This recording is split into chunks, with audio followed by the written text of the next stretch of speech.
আসবে। কবে আসবে? এবছরের শেষের দিকে আসবে আবার।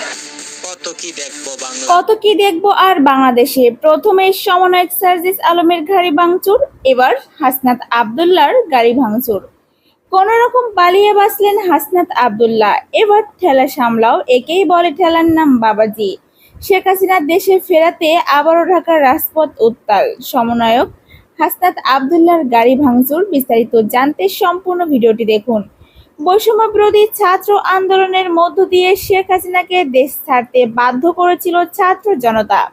সেই সময় ছাত্র জনতা এবং দেশের অধিকাংশ মানুষের মুখে শোনা যাচ্ছিল বাংলাদেশ নাকি নতুন করে স্বাধীন হয়েছে।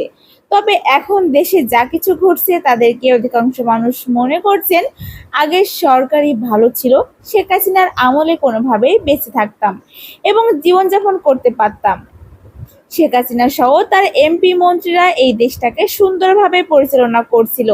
তবে এদিকে সাবেক প্রধানমন্ত্রী শেখ হাসিনাকে সুষ্ঠুভাবে দেশে ফেরাতে ঢাকার রাজপথে তার কর্মীরা বিক্ষোভ মিছিলে নেমেছে।